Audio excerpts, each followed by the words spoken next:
Horton Hears a Who. On the 15th of May, in the jungle of Newell, in the heat of the day, in the cool of the pool, he was splashing, enjoying the jungle's great joys, when Horton the elephant heard a small noise. So Horton stopped splashing. He looked toward the sound.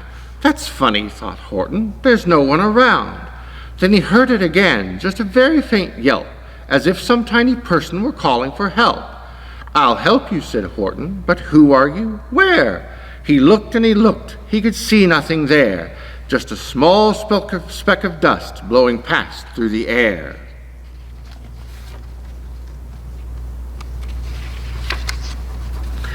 "I say," murmured Horton, "I've never heard tell of a small speck of dust that is able to yell. So you know what I think? Why, I think that there must be someone on top of that small speck of dust, some sort of a creature of very small size, too small to be seen by an elephant's eyes. Some poor little person who's shaking with fear that he'll blow in the pool. He has no way to steer. I'll just have to save him, because after all, a person's a person, no matter how small." So gently and using the greatest of care, the elephant stretched his great trunk through the air, and he lifted the dust speck and carried it over and placed it down safe on a very soft clover. "Humph," humped a voice. 'Twas a sour kangaroo, and the young kangaroo in her pouch said humph too. "Why, that speck is as small as the head of a pin. A person on that? Why, there never has been." "Believe me," said Horton, "I tell you sincerely, my ears are quite keen, and I heard him quite clearly. I know there's a person down there, and what's more, quite likely there's two, even three, even four. Quite likely a family for all that we know, a family with children just starting to grow. So please," Horton said, "as a favor to me, try not to disturb them. Please, just please let them be."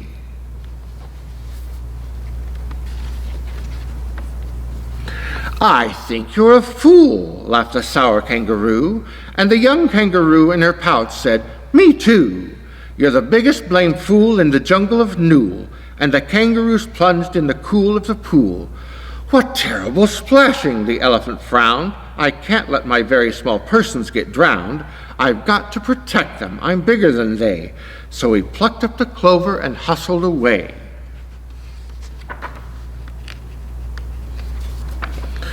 Through the high jungle treetops, the news quickly spread.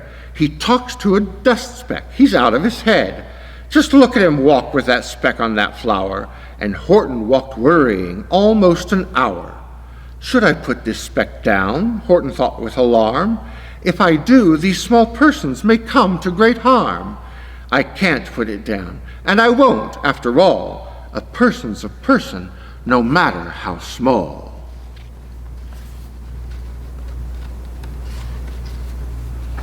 Then Horton stopped walking. The speck voice was talking. The voice was so faint that he could just barely hear it. "Speak up, please," said Horton. He put his ear near it. "My friend," came the voice, "you're a very fine friend. You've helped all us folks on this dust speck no end. You've saved all our houses, our ceilings and floors. You've saved all our churches and grocery stores." "You mean," Horton gasped, "you have buildings there too?" "Oh yes," piped the voice, "we most certainly do." "I know," called the voice, "I'm too small to be seen, but I'm mayor of a town that is friendly and clean. Our buildings to you would seem terribly small, but to us who aren't big, they are wonderfully tall. My town is called Whoville, for I am a Who, and we Whos are all thankful and grateful to you." And Horton called back to the mayor of the town, "You're safe now, don't worry, I won't let you down." But just as he spoke to the mayor of the speck, 3 big jungle monkeys climbed up Horton's neck. The Wickersham brothers came shouting, "What rot! This elephant's talking to Whos who are not. There aren't any Whos, and they don't have a mayor, and we're going to stop all this nonsense, so there."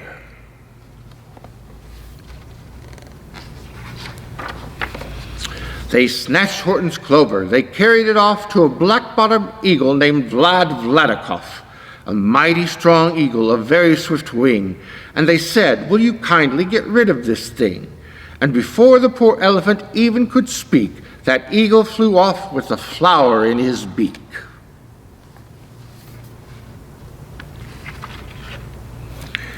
All that late afternoon and far into the night, that black-bottomed bird flapped his wings in fast flight, while Horton chased after with groans over stones that tattered his toenails and battered his bones, and begged, "Please don't harm all my little folks who have as much right as to live as us bigger folks do."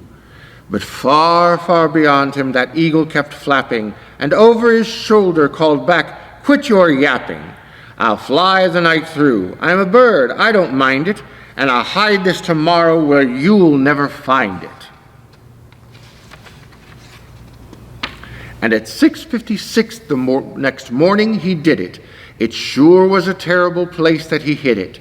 He let that small clover drop somewhere inside of a great patch of clovers 100 miles wide. "Find that," sneered the bird, "but I think you will fail," and he left with a flip of his black-bottomed tail.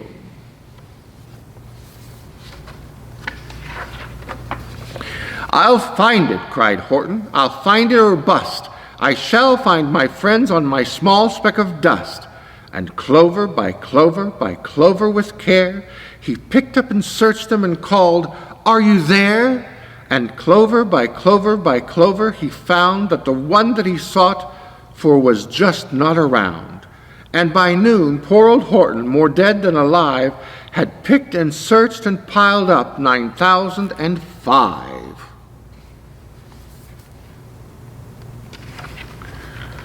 Then on through the afternoon, hour after hour, till he found them at last on the 3,000,000th flower. "My friends," cried the elephant, "tell me, do tell, are you safe? Are you sound? Are you whole? Are you well?"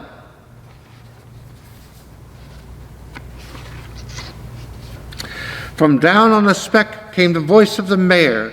"We've really had trouble, much more than our share. When that black-bottomed birdie let go and we dropped, we landed so hard that our clocks have all stopped.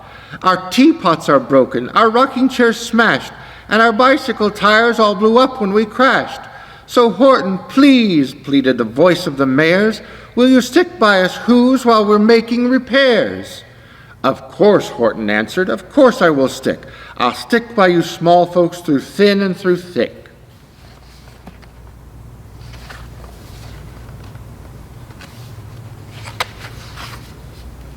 "Humph," humped a voice. "For almost 2 days you've run wild and insisted on chatting with persons who've never existed. Such carryings on in our peaceable jungle.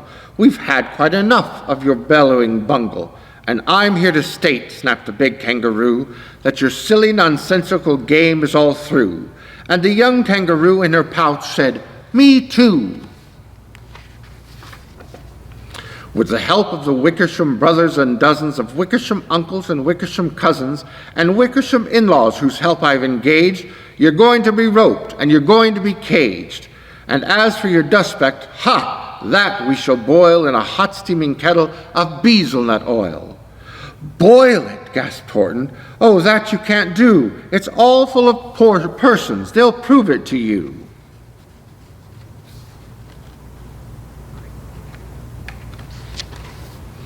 "Mr. Mayor," Horton called. "Mr. Mayor, you've got to prove now that you really are there. So call a big meeting, get everyone out. Make every who holler, make every who shout. Make every who scream. If you don't, every who is going to end up in a bezelnut stew."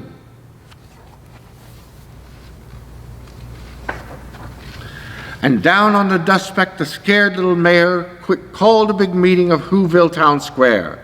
And his people cried loudly. They cried out in fear, "We are here! We are here! We are here! We are here!"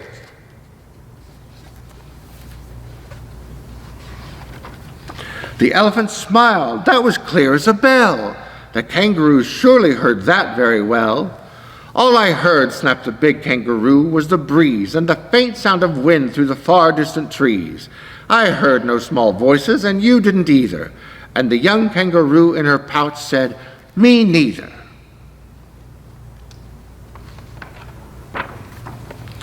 "Grab him," they shouted, "and in the cage the big dope.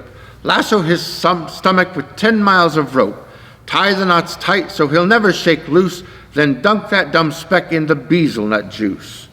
Horton fought back with great vigor and vim, but the Wickersham gang was too many for him. They beat him, they mauled him, they started to haul him into his cage, but he managed to call to the mayor, "Don't give up, I believe in you all. A person's a person, no matter how small. And you very small persons will not have to die if you make yourselves heard, so come on, now try."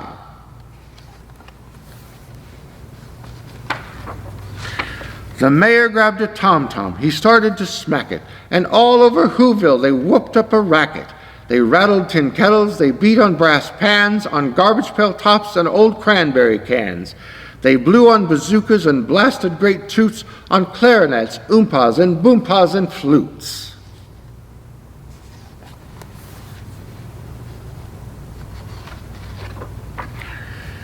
Great gusts of loud racket rang high through the air. They rattled and shook the whole sky, and the mayor called up through the howling mad hullabaloo, "Hey, Horton, how's this? Is our sound coming through?"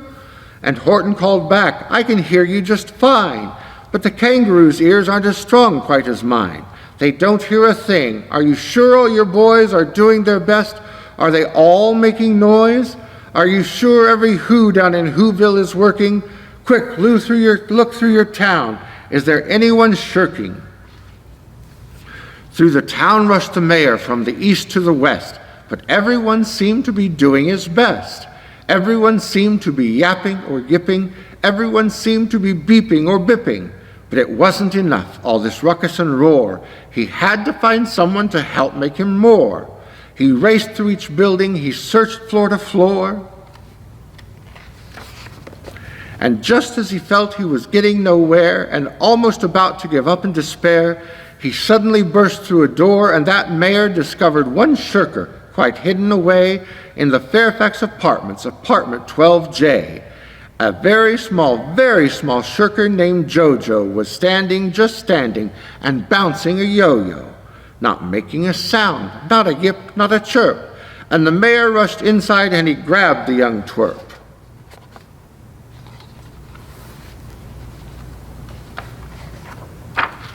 And he climbed with the lad up the Eiffelberg Tower. "This," cried the mayor, "is your town's darkest hour. This time for all who have blood that is red to come to the aid of their country," he said. "We've got to make noises in greater amounts, so open your mouth, lad, for every voice counts." Thus he spoke as he climbed. When they got to the top, the lad cleared his throat and he shouted out, "Yop!" And that yop, that one small extra yop, put it over. Finally, at last, from that speck on the clover, their voices were heard. They rang out loud and clean, and the elephant smiled. "Do you see what I mean? They've proved they are persons, no matter how small, and their whole world was saved by the smallest of all." "How true! Yes, it's true," said the big kangaroo. "And from now on, you know what I'm planning to do. From now on, I'm going to protect them with you." And the young kangaroo in her pouch said, "Me too. From the sun in the summer, from the rain when it's fallish, I'm going to protect them, no matter how smallish."